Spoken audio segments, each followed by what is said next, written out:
mengenal penyakit bawaan makanan atau foodborne disease.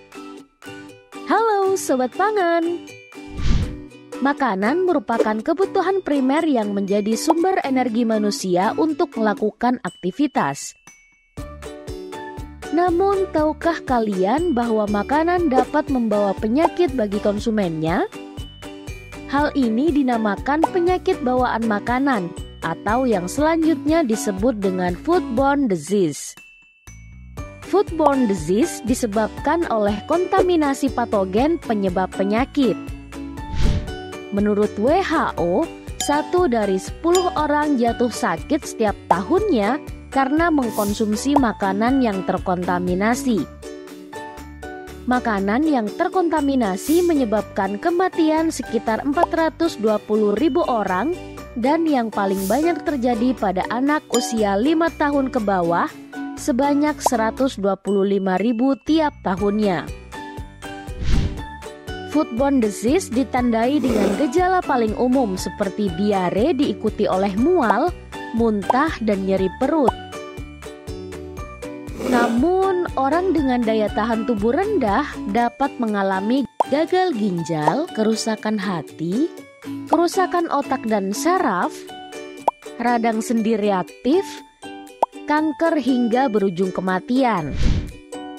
Foodborne disease terdiri dari beberapa kategori, yaitu pertama, foodborne disease yang disebabkan oleh virus. Kedua, foodborne disease yang disebabkan oleh bakteri, dapat berupa infeksi makanan atau penyakit infeksi karena makanan, dan keracunan makanan atau food poisoning karena bakteri. Ketiga, foodborne disease yang disebabkan oleh amuba atau protozoa. Keempat, foodborne disease yang disebabkan oleh parasit atau cacing. Dan yang kelima, foodborne disease yang penyebabnya bukan kuman. Sobat Pangan, sebenarnya apa saja yang dapat menyebabkan terjadinya foodborne disease? Pertama, membeli makanan dari sumber yang tidak aman. Saat membeli makanan, perhatikan kemasan makanan. Pastikan kemasan tidak rusak, perhatikan juga tanggal kedaluarsa dan izin edarnya. Kedua, gagal dalam memasak makanan dengan baik.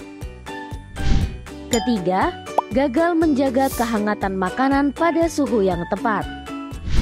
Tidak semua makanan dapat dihangatkan, karena ada sebagian makanan ketika dihangatkan bisa menimbulkan racun, seperti sayur bayam yang memiliki batas waktu untuk segera dikonsumsi. Keempat, menggunakan peralatan yang telah terkontaminasi. Dan yang kelima, tidak menjaga kebersihan personal dengan baik. Nah, apa saja yang bisa kita lakukan untuk menghindari foodborne disease? Yuk, kita simak informasi berikut. Pertama, menjaga kebersihan.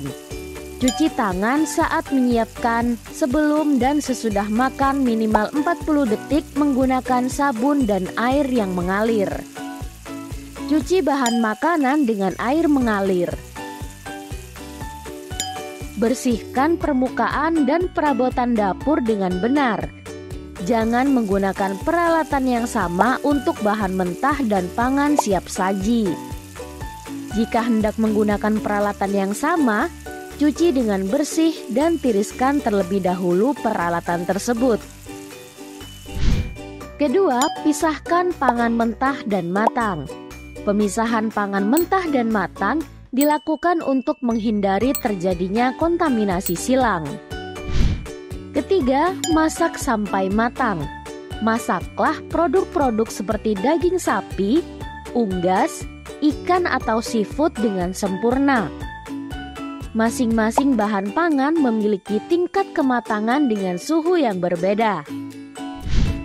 Keempat, menjaga pangan pada suhu aman. Kuman dapat tumbuh dengan sangat cepat antara suhu 5 derajat Celcius hingga 60 derajat Celcius.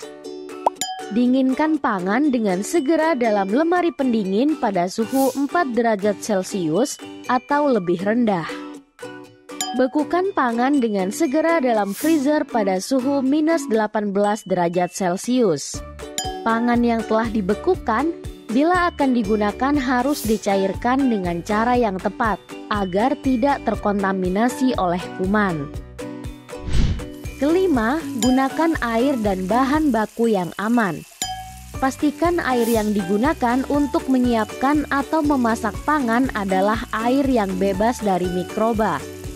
Pilihlah bahan pangan segar dan bermutu baik sehingga adanya bahaya mikrobiologi dan kimia dapat diminimalisir.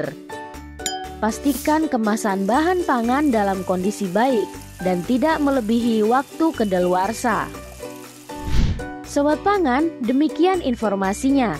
Semoga bermanfaat ya.